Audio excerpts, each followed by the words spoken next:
Yeah. So I'm Doug Prey, and I'm 57 years old. I was born in Denver, Colorado. I grew up in Madison, Wisconsin. I've lived out east, and I've lived in California for now several decades. And I've been in Los Angeles, lived in Los Angeles since early 90s when I went to film school, and just stayed ever since. And my work, even though I didn't study documentary filmmaking in film school per se, I did work for different documentarians, and I kind of always had an eye towards the real or nonfiction side of filmmaking. And after film school, it took a long, long time, but I made my first film. It's called Hype, and it came out in 1996. And that kind of got me deeper into being a documentarian. And since then, I've made 6 other feature-length documentary films. And they all have been, generally, if I can generalize, they've all been about underground subcultures or maverick characters who are kind of extremists in their thinking, but they've all sort of in some interesting way been outside of society. Not across the board, but in general. And I could break down each film, but that would take too long. But I've made 7 different feature-length films. I've also, because a lot of people understand that documentaries don't necessarily pay the bills, I've also done a number of commercial-type documentary projects, for different clients, and everything from 30-second ads to, just kind of short films. But I'm proud of even that work because it's always been very honest and with real people, and I've always been able to make human portraits, even in the world of commercials. So everything I do is, I'm just proud of it. There's sort of I like showing people worlds that they may not understand. I love taking stereotypes and smashing them down so that people go, oh, I actually like that guy. I thought it was going to be this, and it was this. So that's my goal with every film I do. It's like to change people's perceptions of, oh, you think you know grunge? No, this is the real story. Oh, you think you know hip-hop? This is where hip-hop started. This is what these guys really think. Oh, you think you know graffiti? Check this out. If you think you know truck drivers, you're like giving some guy the bird as he drives by. Check it out. So I kind of like... I'm into that process in a lot. Yeah. And I also love the craft of filmmaking, and my films are very cinematic. I'm really into sound design and, things like that. But, so I've been at it for a while now. Yeah. I mean, and then the only thing I'll add to that real quickly is I just finished a major project, which I actually didn't direct, but I executive produced and was the writer and editor for, along with another writer and editor, The Defiant Ones, which is this 4-part series on HBO, which I partnered with Alan. I was Alan Hughes' partner, so to speak, because he came to me and wanted somebody to kind of collaborate with him on this. And it was an amazing experience. Very, very challenging. It took a long time. And I'm really proud of it. The reception we're getting is really strong. So yeah, that was a departure from the last one. Don't worry. But yeah. Well, I mean, without being meta or distracting from sort of the topics at hand, I mean, sort of, what did you sort of make of my reaching out to want to interview you? I mean, does it, with what you know or what you see of like game culture, game industry, like... Well, at first I thought you got the wrong guy because I don't make games. It's interesting, I mean... But I mean, does it seem plausible to you in any way that like there might be similar sort of underdog, misunderstood themes at play? I mean, just hearing you say that makes me think, yeah, it's plausible. Yeah. I'd have to think about it more. So why maybe do you not see that? Because that's sort of a useful mirror to have. Yeah. I know I'm asking you to talk about the lack of something, but... No, that's cool. Yeah. Well, I guess I think of games as programmed. Based on a structure or a program or the structure is the game and winning the game. And I think of films, the structure is the character. And so you're getting to know somebody and you go through this journey to get to know them, and hopefully you're surprised, drawn through a lot of drama, so it's entertaining. There's a lot of conflict. You kind of realize people's demons. You're, oh my God, how are they going to deal with it?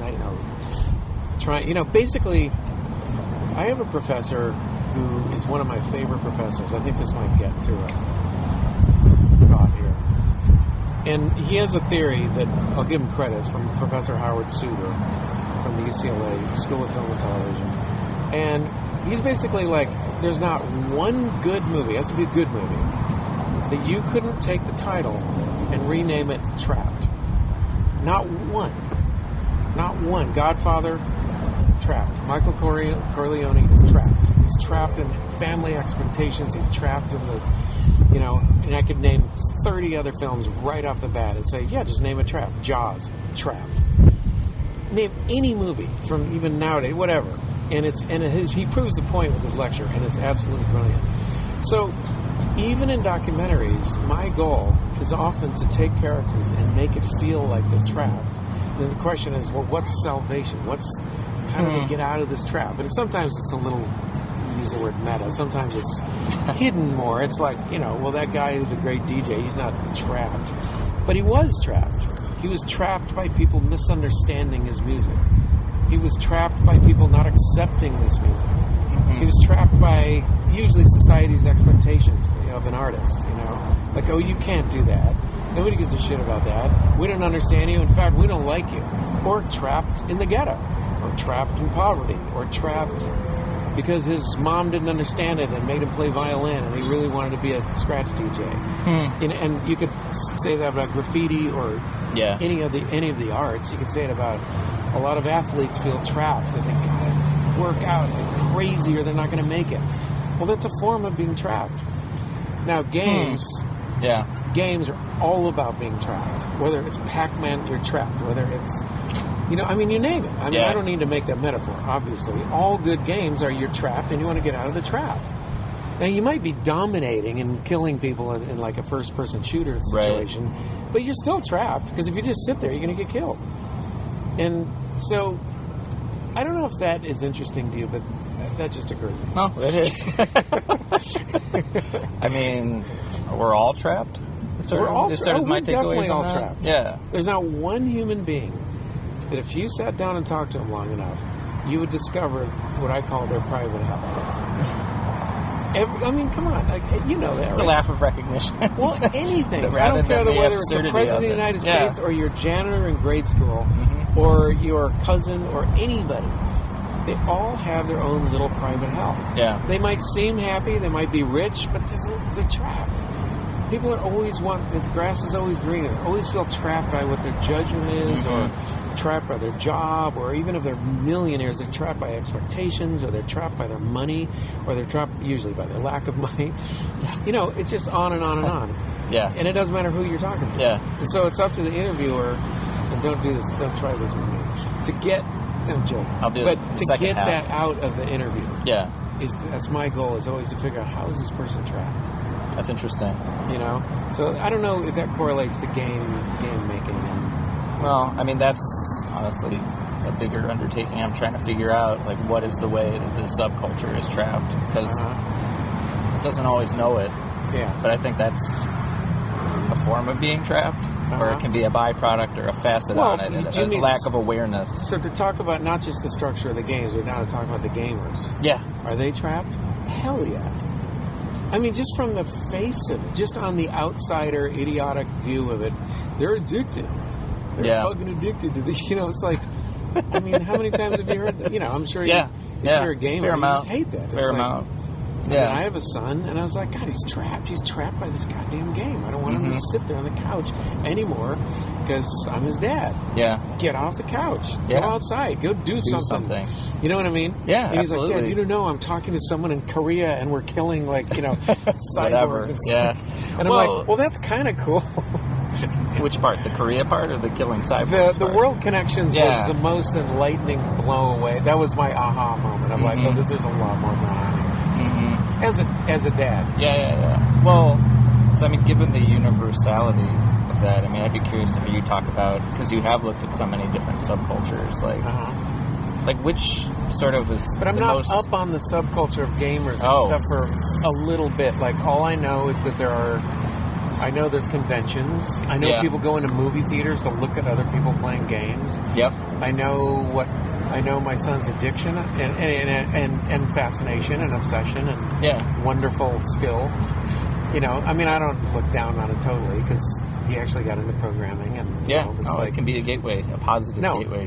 It was a positive gateway. I don't think it was all bad at all. Well, I was just going to ask. I mean, of the films you've made, like, sort of, which was maybe the most underdog in the sense that, like, it didn't resonate as widely as you thought it might have.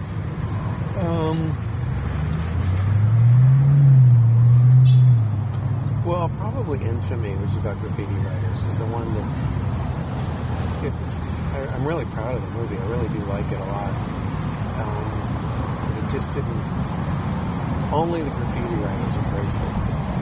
You know what I mean? Yeah. And they really. Why do you think to that this day, is? That it's like didn't reach further. To this day, they still honor it, which makes me feel really good. That's always my first goal. Is like make sure I do something that's real.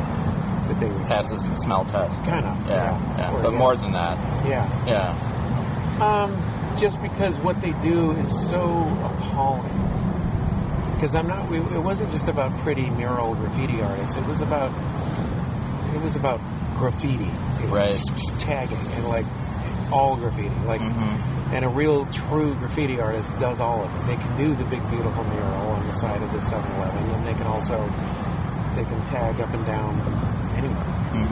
You know, and they should. I mean that speaking from the internal, you know, it's expected. Like, you work your way up. You pay your dues. You, like, do the street, you know, you make a name for yourself, and then you do bigger murals, do whatever you want to do. And it just, so to a lot of people, they can't get over it. They're just like, no, these guys are vandals, and that's that. Do you think it's a similar sort of hurdle to, like, people having no interest into games? Well, yeah. I mean, and I'm not going to tie everything back to games, but... I mean, for parents especially, and especially from my generation, I'm obviously of a different generation anyway. Yeah. You know, we didn't grow up like that. It's sort of like, I mean, I don't like people who watch too much TV. I don't like people who do too much gaming. I'm always like freaking out when I look at a restaurant and I see people staring at their iPhones. I think it's disgusting. Yeah. I mean, I'm very opinionated about it. I agree with you. And I think it's just like, wow, this is the death of human interaction.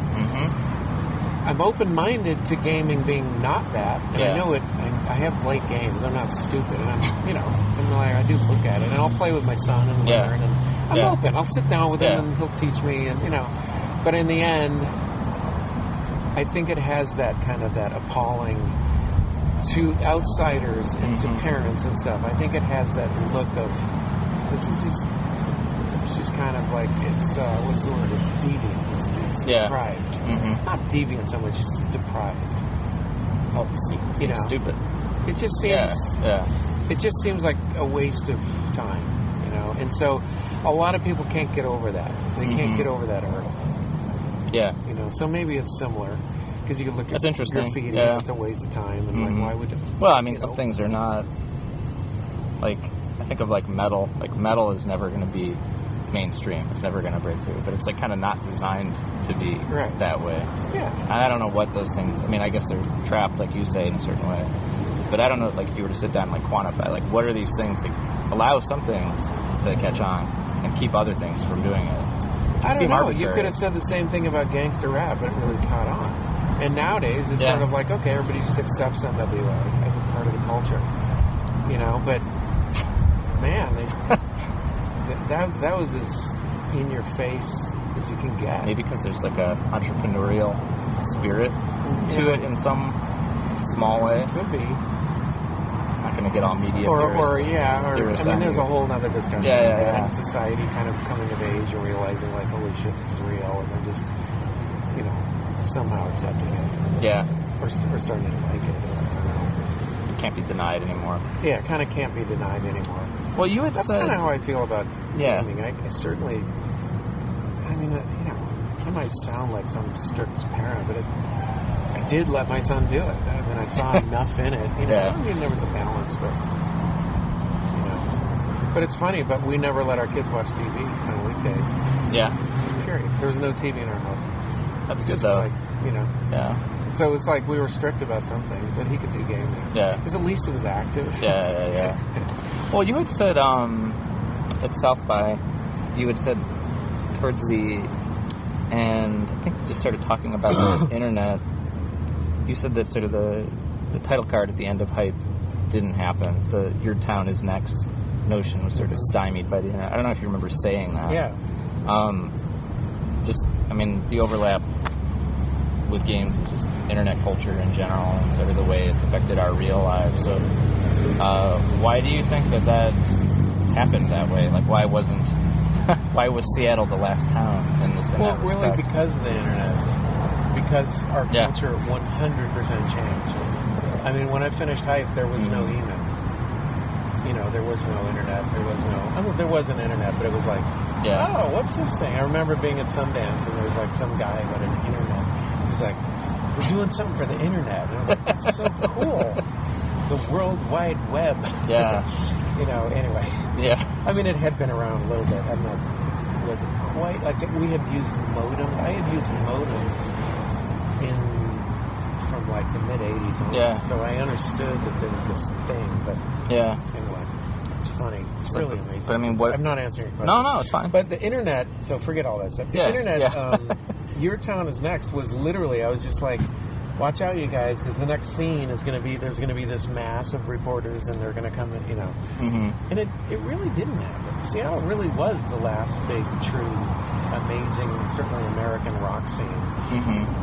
That got labeled and named, and everybody called it a locality. That's the Seattle music scene. And I think it's because, even though I think there's been just as much music made, and probably just as much great music made in the last 25 years, but it's been decentralized.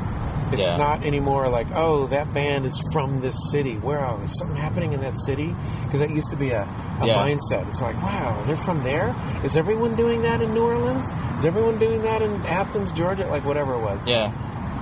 And that's just not true anymore. Now it's just like, oh, this really cool band is from here. Cool. And they sound like this really cool band from over here. Like Manchester or LA or New York or, wherever. Mm-hmm. So I just think it's highly decentralized now. Do you think something has taken the place of those old scenes? I mean, is it like... Well, I also think everything's gotten diffuse. Yeah. I really do. People don't... I mean, it's interesting. You got me thinking, on the railroad train of gaming. So what I would have said before this interview is, well, just think about how distracted everybody is now. There's so many other things to do. But in the same way people do gaming now is how we used to listen to music. And Kim Thale from Soundgarden, he said a really interesting thing in,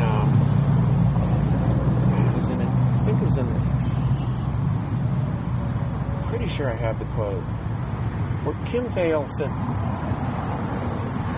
I'm not tripping, because I don't know if it was in an interview that he did that I was also in, or if it was in, it doesn't matter. Sure. Can paraphrase. Kim Thale said something about how we used to really listen to music in my generation.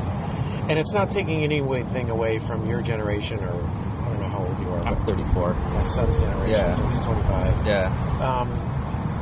It's not taking anything away from that. We just move and we morph and we change, right? This isn't a judgment. But we definitely listened to music and got into music way the hell more than anybody I see in this generation. It's all just sort of like you go in the store and you're just hearing music, and you're in the taxi and you're hearing music, and it's just music. It's just like wallpaper. It's just part of life. Yeah. And then back then it just was a ritual. It was like get home, get out the record, put it on, listen to it, go, God damn, and listen to it. We just sat there and listened. It was amazing. It seems so slow. Yeah. It's the same way people are into games. You're not multitasking. And not gaming, So in the same way that I listen to music, my son was into gaming. Mm-hmm. He would get home, he would go downstairs, and he would do that. And not so much music, although ironically he's really into music too. So it's kind of interesting. He definitely got into music. That's what he does. But but it wasn't the way the same. That's just a corollary I never would have thought of when I was talking to you. So I don't know if that answers your question. But Your Town Next it's just, no, that can't happen because music isn't appreciated and honored in the same way. And when Lady Gaga goes on a tour, great, get it, it's a different thing.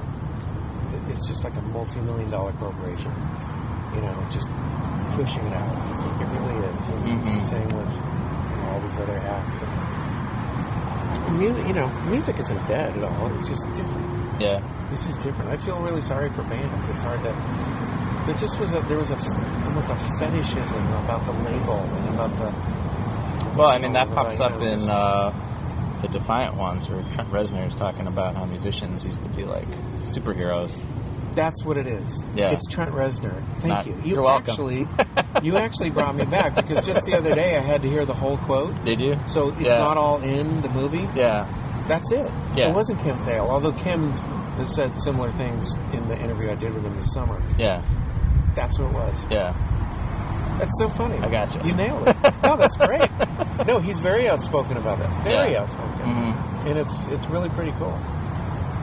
Well, I mean, this does tie into what you were saying, I guess, about Lady Gaga. We don't have to pick on Lady Gaga, but I mean, I remember you saying this at South by about how there used to be sort of this shame with selling yourself. Mm-hmm. I don't really hear bands be accused of selling out anymore. I mean, I don't know if you think that's another thing because of the internet, or is it just the economy, or moved on, it changed. How do you think that? I mean, because that came from the 60s. That originally came from the 60s. Yeah. Like, holy shit. All selling is wrong.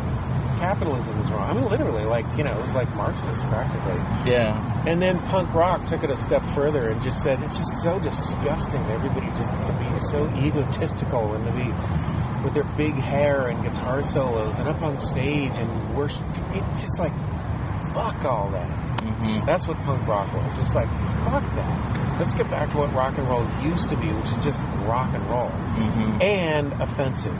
And saying fuck you. And all this stuff, Mm-hmm. And so punk rock definitely had the feeling of, no, you're not supposed to be successful. We're all losers. It was nihilist. It was kind of like, Yeah. And that was important to it. And then that just started to change. And I remember Hype, I think, was kind of one of the last... Not Hype the movie, but just I do think grunge in some ways was some of the last vestiges of that. Even though those bands wanted to make it for sure, don't get me wrong. I think every band wants to be successful, but the attitude was still there. There was still this attitude of like, it's kind of uncool to be all just out selling yourself and doing EPKs and just doing all this stuff. And I mean, Pearl Jam to this day, they said, well, even after Hype, they were saying, no, we're not going to do any more videos. Yeah. It's pretty radical. It's a very old school, it's kind of an old hippie / punk rock stand to take. Yeah. Do you think bands today would be too afraid to... I think bands today just don't give a shit. They're just like, yeah, let's go for it. Yeah. I mean, not really. That's not fair to some of the more political acts out there. But, I know there's... Well, it's because of the distracted stuff that you're talking about. I know there's really political strong acts that have those sentiments.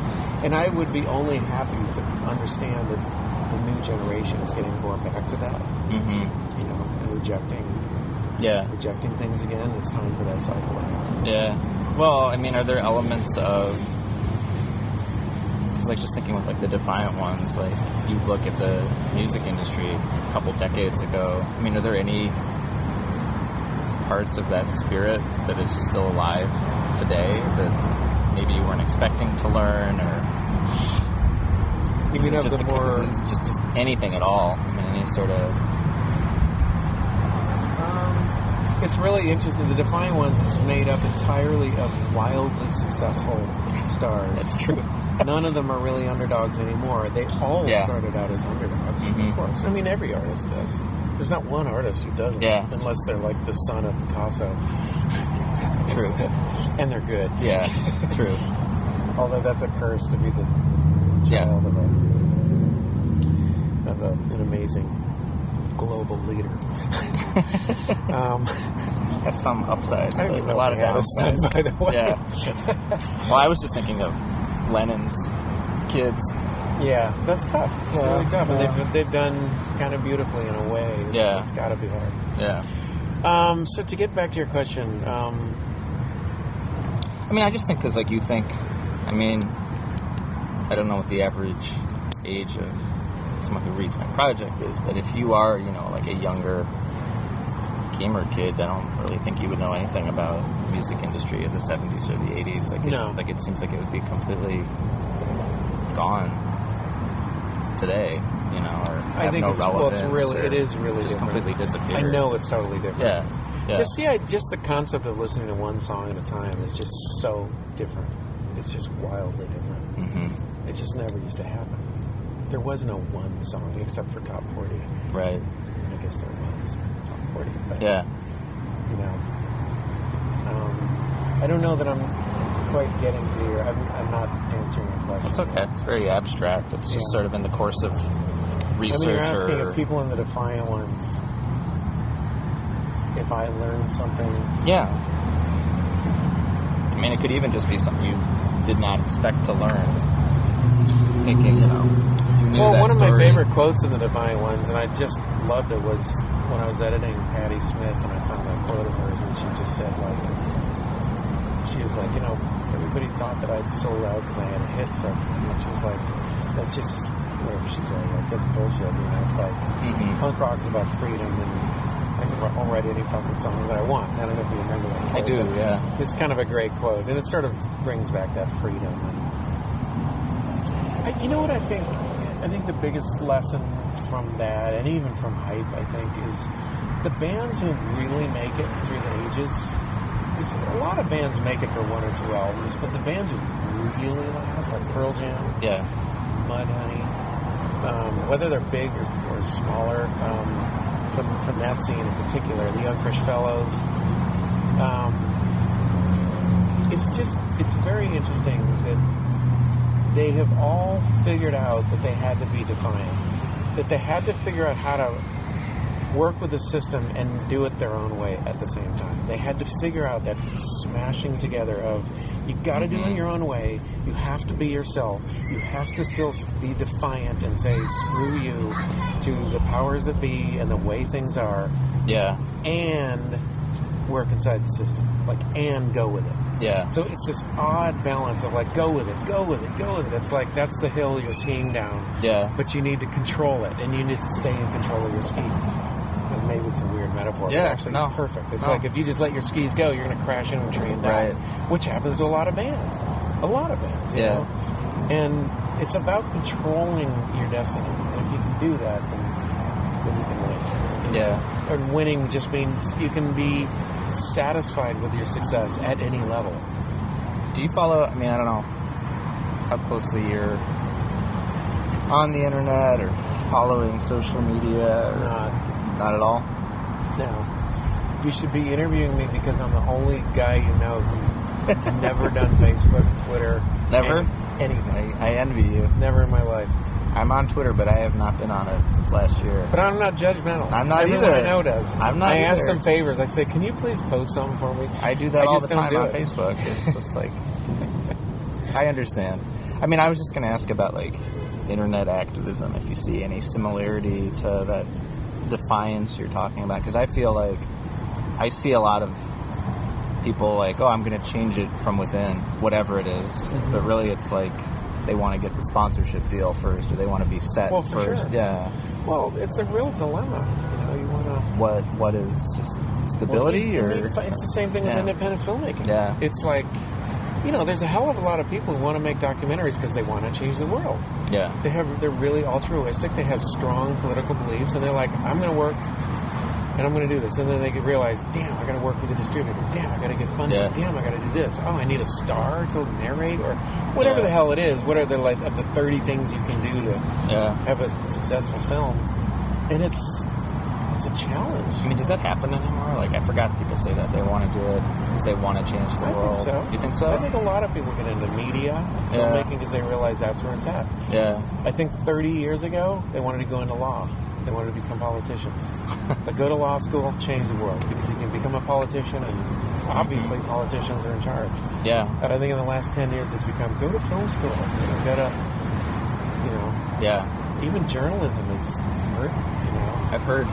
But like film, it's like this big shiny thing still to everybody. It's just like, oh, movies, make movies. Yeah. Make media, and do websites, you know. Yeah. So you think it's still as effective as... I think it's not less effective. It can be. It depends if it's good or not. Yeah. I mean, the Defiant Ones wasn't political. You know, it certainly wasn't an advocacy film.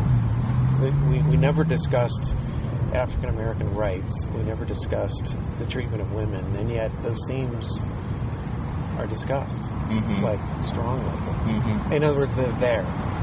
Like, I think the defining one is the fact that a white man and a black man were so wildly successful together as a partnership.